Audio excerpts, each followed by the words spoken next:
Hi there, welcome back. Today I'm going to be working on the passenger compartment, or the passenger compartment, for lack of a better word. I'm sort of at a standstill with the metal work on the suspension. I have one runner left that I'm going to put a bevel in, and then I'm going to flip the suspension right side up, and I'm going to start building the passenger compartment. And I was in a dilemma. I didn't know if I should use board or if I should use plywood. It seems when this sled was made, the one I'm copying, I don't think plywood was around, or it was in its infancy. Early 1900s. Plywood came around a little bit later, I believe, like in 1915, 1920, something like that. So I'm going to start out by beveling the runner, and then I'm going to, like I said, do the passenger compartment. So let's get started.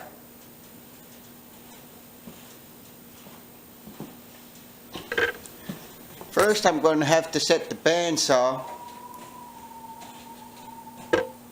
at 15 degrees, and as you can see, these are the angles I can set the saw at. I can tilt the whole head that direction, and I'd build a platform here to give me some room to actually saw some bigger material without having to struggle with it.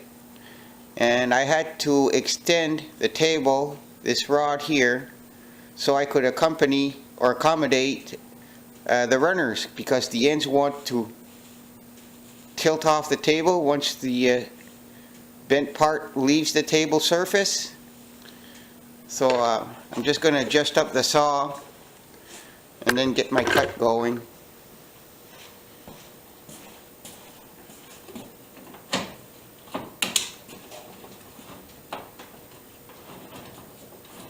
And I'm setting it to 15 degrees.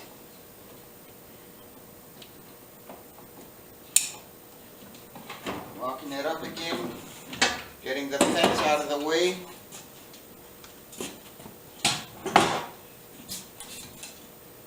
Make sure it's plugged in. You should always bring your guide down to minimize the distance of free blade, so that you don't get blade deflection and possibly other nasty stuff happening.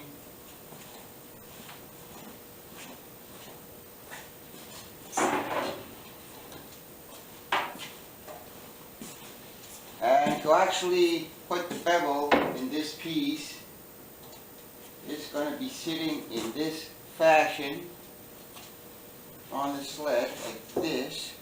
So it has to go like this. So I somehow have to feed this in the saw like this. Yeah.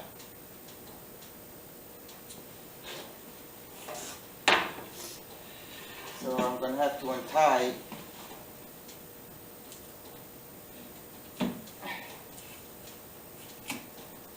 You should always tie your bench so that it sort of keeps its shape, or actually that does keep its shape. It's going to be funny when I get up to here. I'll be out of the material by then. So I guess I won't need that extra long piece this time around, the extension. So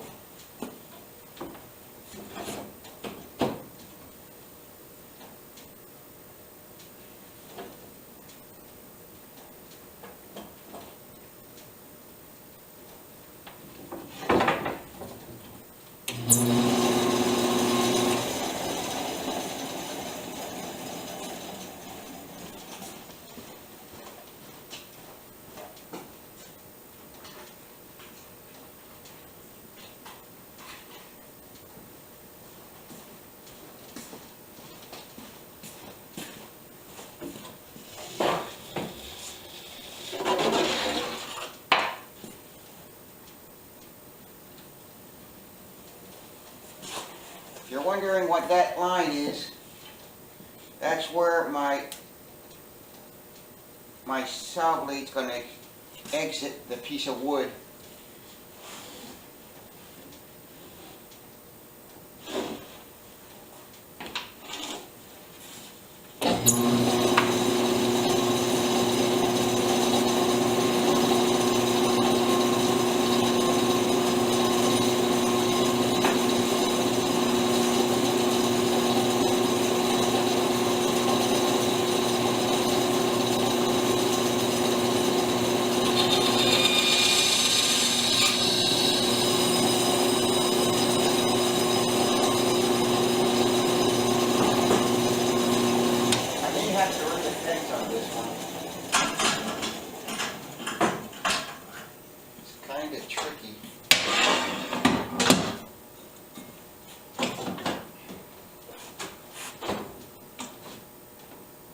If I can actually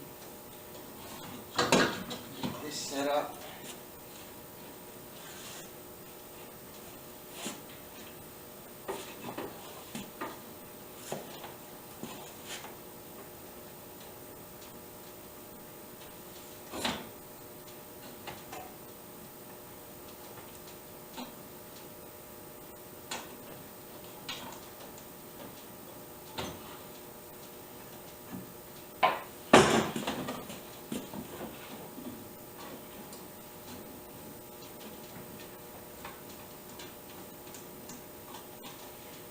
And make sure that my fence is square.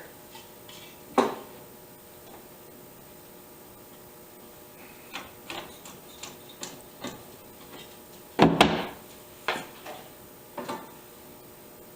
I pulled my fence a little too far out.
level of my runner, 15 degrees.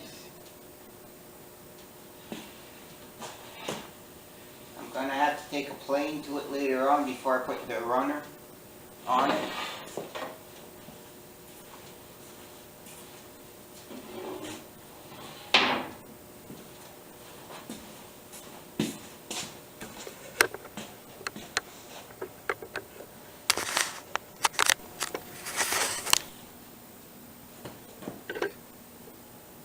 As you can see, I had to glue in a wedge in the mortise joint, which is because I had actually cut the mortise joint on the wrong side of the ski.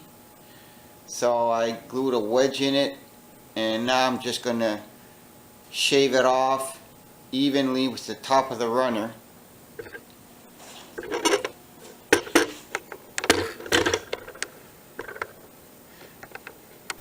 And the method I chose to shave it off was to actually sand it off, since the grain of the wood is in opposite direction of the ski. So I'm just going to sand it.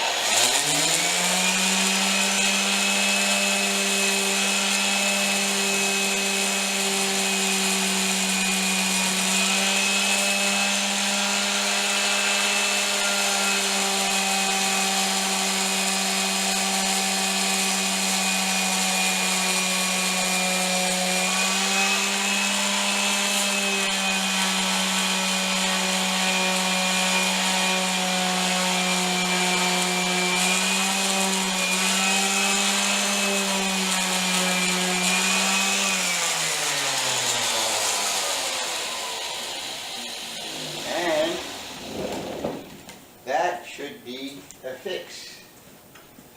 I'm going to try the runner, the runner leg, or a control arm, if you refer to it as an automobile. It should fit. And it does. These legs are going to be fastened to the runners with a piece of steel coming down this surface here. It's going to branch off into a T, and I'm actually going to put some fasteners in the wood to keep that joint tight. And imagine this is the carriage suspension. There will be an angle iron coming this way in this direction, bolted down to this surface onto the bottom of the sled, or the upper portion of the suspension.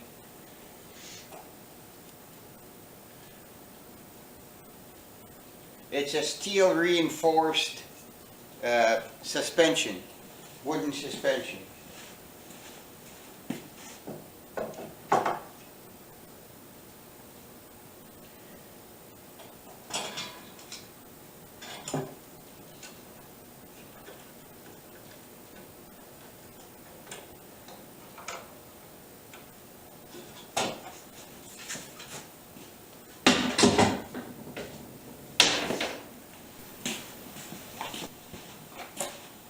As you can see, the ski is now on the suspension, and if I were to take a straight edge and place it on the runners, this surface is the same, is equal to this surface. It's on the same plane. These angles were cut on the same plane. Total included angle is 30 degrees, split in half, that's 15 each. But it does provide a flat running surface for the ski. And like I said earlier, this is going to be reinforced with steel from here to here. There's going to be a little plate on the sides holding these joints together. And there's going to be a step side from that rear piece over there to the front one, bent over, joining this piece again, and this is going to join to the front of the carriage or the passenger compartment. And from there to there, I'm going to put a steel piece on that step side, so when you step on it, it added reinforcement and doesn't wear out the wood. So now I'm going to get started. I'm cutting some boards so I can actually make the compartment. Well, I'm sort of in a dilemma.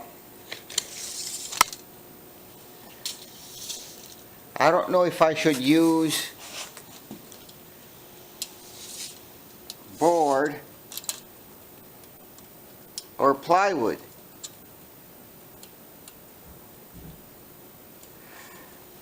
I know I said I would use board, but the board on the sled is 1/2 inch. And I don't have a bandsaw to rip it into 1/2 inch. And this is 1 inch rough board. And on the sled itself, the materials only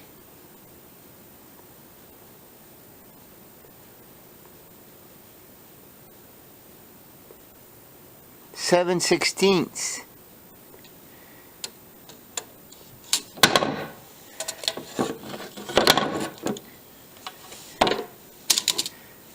And I don't know if I have any plywood of that thickness lying around. 7/16. Plywood would be stronger.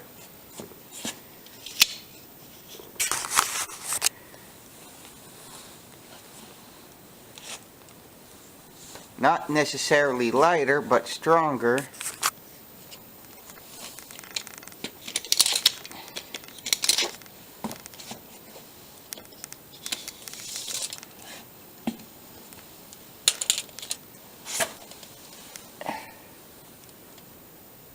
This is 12 inch minus the stain you see on the screen. Must have some kind of sawdust or something stuck in the lens. See, that's 12 inch.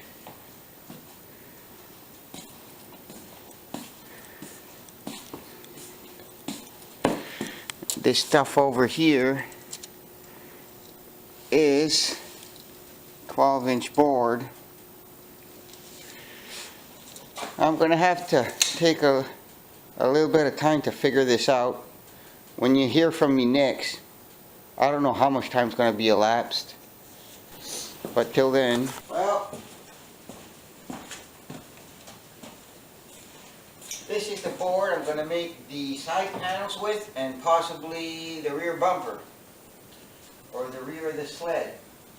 It is spruce or pine, I'm not sure. It's not hardwood, it's softwood. And it's 13 inches wide by 1 inch thick. And this board in particular is, from end to end, 151 inches, or 12 foot. But it's got some spots. I don't know if they'll clear up. I'm just going to run through the planer, see what happens. And but I should get my 2 side panels here, and hopefully I can get the trunk out of this piece if it cleans out. Like, I've got 9/16 of material to remove, so I can flip my board over and over just to make sure I get a clear piece of wood. And I'm going to downsize it here for now, because it's kind of too long for the planer. I've got nothing to really hold it on either end. So I'm just going to downsize that board.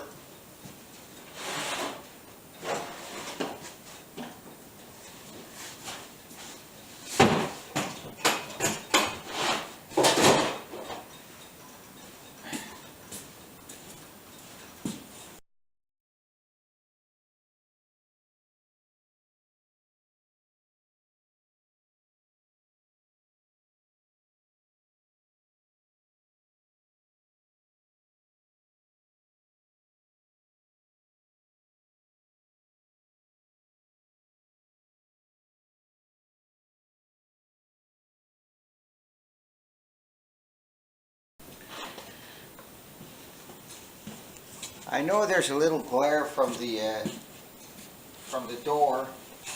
I'm just going to adjust the height at which I have a pointer here and a graduated scale, and I can lower and lift this lower table. The cutters are on the top side.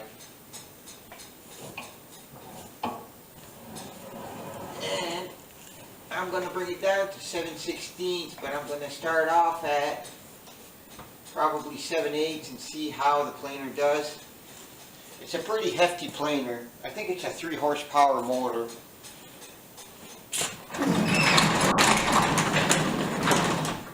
All you do is turn it on here with the fuse box, and then you engage the feed here.